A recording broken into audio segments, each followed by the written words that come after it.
There we go. Live. Hi, Yann. How you doing? Yeah, very good, Rob. Thank you very much. Yourself? Yeah, awesome. Carrying on. Let's just wait a couple of seconds. Let people jump on. As they jump on, hopefully they can tell us if they can hear us or not. And then we'll go from there. So what's happening, Yann? You doing well? Yeah. Been well. Yeah, plowing through lockdown, and restrictions on and off. But yeah, just surviving. Making that's all we can do, isn't it? Just try the best we can. Absolutely. So guys, if you can hear us, just give us a thumbs up, or just let us know if you can hear us, so we know what's going on. Oh, awesome! Thank you, Colin. All right, I think let's jump in, Yann. So, guys, Rob Emery here, a property negotiator for Power Bespoke. I've got this Movers and Shakers series where we having chats with local business owners, just to get their information out there. So, Yann, over to you. Give yourself an introduction. My name is Yann. I'm the MD at Red Security Systems, French national. As you can probably tell from my accent. 45, married, 2 kids, moved to England back in 2000 to be with my lovely girlfriend, who's now my wife. And here I am. Fantastic. All right, cool. Okay, so I guess we're all here to hear about Red Security Systems. So let's hear it. What do you got? Tell us about you. It's I've just Red Security is fresh out the oven. Just started the company, and I'm going for a proper setup. I'm just not just going to be the one guy that comes and dabbles a little bit. I've got all the setup. I'm going for accreditation. I've got all the experience in the industry, from a small bungalow down the road to major tourist attractions, stuff like the Tank Museum and things like that. Any security need, intruder alarms, CCTV, access control. That's what we do. That's what we do. Yeah. The idea behind it was that I thought that the way the security industry was going, there's loads and loads of more kit that's coming up, clever kit. But that clever kit has sort of like had a counterbalance effect on the time that the engineers spend with the client. So you get the kit, wireless kit, so you don't have to drill through walls and lift up carpets and go through floorboards and stuff like that. But the downside of that is that people tend to program the kit in an office. You come on site to see a customer. Yeah, I've got your kit on the wall. This is your code. Thank you very much. Goodbye. And it's inevitably, it creates loads of return visit, and the customer's not happy because they think, well, I'm sure I can get more. You want to get more. The system that we do will be adaptable, versatile, and they will fit around the people rather than the other way around. It's not going to be. I don't want people to have to be, I need to remember to do this. In order to set my alarm, I need to do that. No, it will be programmed to work around you. There might be, every family will be different. Every business will be different. And the alarm is versatile enough that it can mold around your life, around whichever way you want to do it. People may be happier to have a code. Others will want a key fob, so something that you just present to the keypad to arm your system. Other will want to do it through an app. You can have either, you can have both of them, you can have all of them, you can have just one, whichever way you want. For the CCTV, it's exactly the same. You can go from a standalone camera, say at the front of your bungalow, looking at the gate, something like that, to something that will be a lot more involved all around the perimeter of your house. If you've got a shop, it can be everywhere. System can be displayed on your phone. It can be displayed on a proper monitor. It can be displayed on your PC. Whatever works for you, really. Whatever works for you.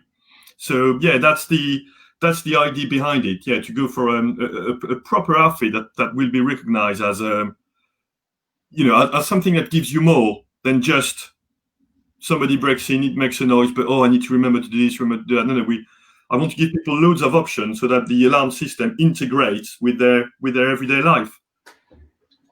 Super.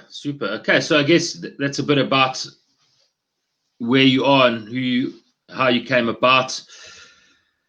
Where are you sort of looking to go? What are your plans for your company? Do you want to stay a local-based business, expansion? So I guess what is your ambition? I want to take over the world, Rob. Okay. I mean, I envisage the company to grow. I want to grow it. I want to become, a proper player in the industry. I've got all the experience to do it. I've got all the knowledge to do it. But obviously, in this sort of stuff, it's step by step, isn't it? You can't just jump up straight to the top. So I'm going through every little step, ticking every little box that I can, and hopefully, my company will grow, and I can provide people and the community with a decent intruder alarm system, provide public services. Whoever I can help, I'm happy to help, really. Okay, super. So just off the back of that, when people are looking to get alarms in, what sort of advice would you give to someone that's had a security system of whatever sort, maybe a basic bungalow setup or maybe a shop setup?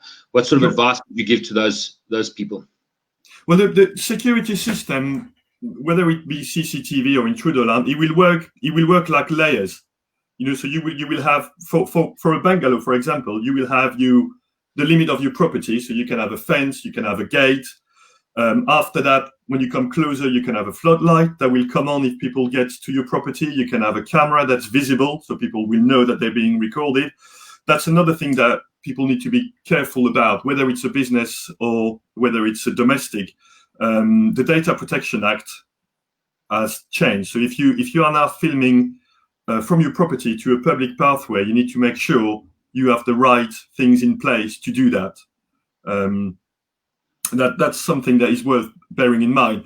And after that, so a visible camera, an intruder alarm with the bell that is active at the front. We can do bells that are backlit, so at night they stand out. You've got comfort LED on our external bell as well, so people know that it's not just a dummy.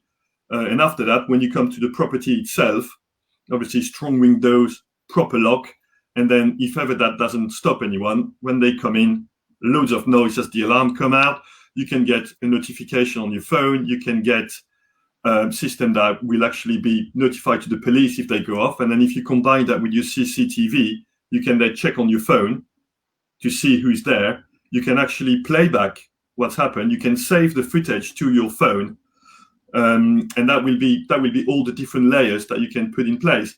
Business-wise, it's the same. I mean, you've got loads of business, for example, on the industrial unit, that have loads of access points to their place. There will be loads of doors. There will be employees coming in and out of certain doors and things like that. Now, that's when access control can be good. You see, you can have fobs for the employees. So every time they want to open the back door, they will present their fob to the reader. They can go out, they can come back in, but the door will be secure once the staff has gone through. And that means that you will not going to have any unwanted visitors coming in. You can have people sort of like bottleneck towards reception, intercom in the reception combined with a camera. Then that person calls the intercom, and if the receptionist or whoever gets the call decide this is a genuine caller, we'll let you in.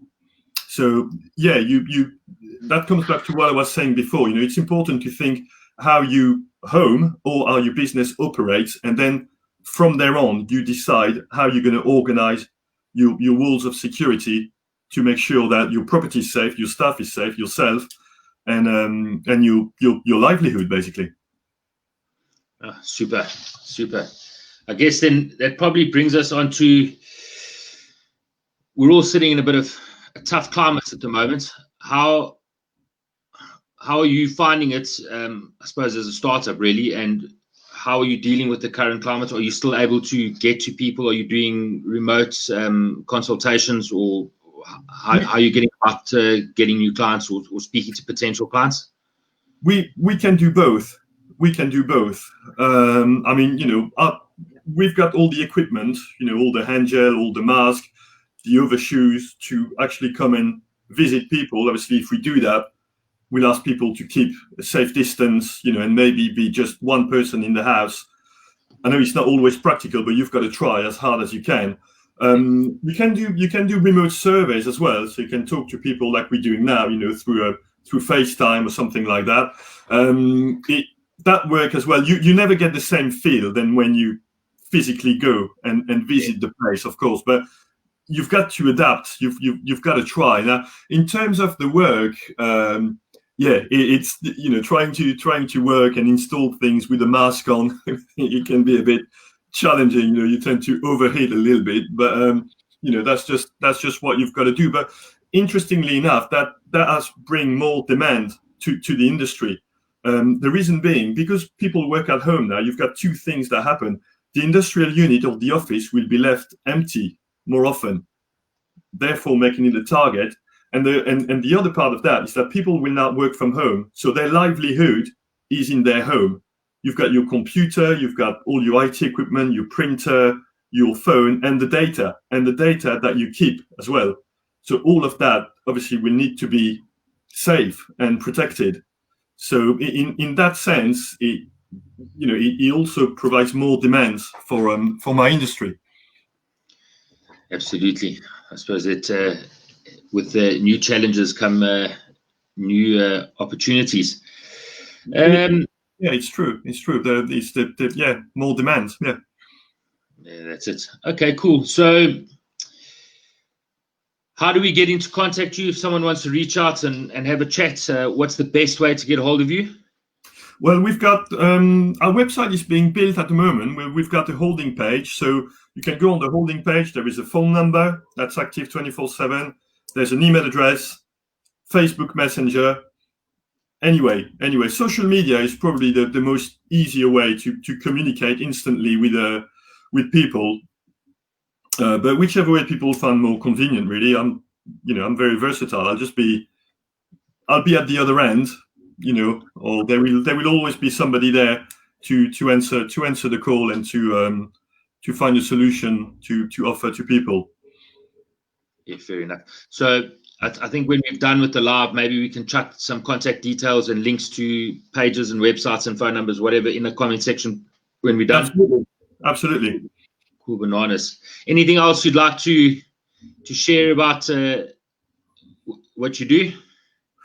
Well, I like the aspect of thinking that as a company, you're part of a community. You're not just that entity that just goes anywhere. You're properly part of the company. And so what I intend to do is every installation that I do, I will reverse some of the money to a charity. So we've got we'll ask people which one is the charity of their choice. The three that we've picked up are the RSPCA, Women's Refuge, and Help for Heroes. This is a cause that's close to me as I'm former army. So these three charities will we'll have like some sort of poll going on, and whatever people decide, I'll make the promise that we will reverse part of the benefit to this charity. Oh, that's super. It's always good to give back to the community. Absolutely. It works both ways. It's a two-way road. Okay, cool. I think some fun facts. Give us some fun and interesting facts about yourself and your company. Well, it's a very young company, so I haven't built up a portfolio of anecdotes just yet. The funniest one is the logo that we use, the red security logo. So let me just show you. So that's the logo that we've got. You see, red security, like that. This logo was actually designed by my 10-year-old daughter. Nice. We were wondering, we work out the name of the company, and we were thinking, okay, now we need to think of a logo, something that will be striking, something that will work. And she's very, very artistic. She's always drawing and painting and doing things like that. She probably got that from her grandpa, who was an artist as well.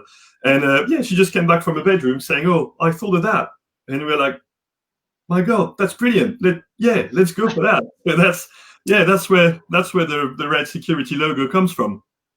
Nice. I hope you're giving a cut of the profits for design and implementation. We'll see about that. I'll do the breakfast in the morning. That's good, I think. Fair play. But yeah, I'll tell you another funny things about you wanted a fun fact about me. I do myself like own personal research into where people think I'm from. Because quite often I go to do survey, I talk to people and they go, "Oh, so where are you from?" And I always say, "Well, have a guess. That's something that will talk to you. At the moment, the leading one is South African. No. Yeah, seriously.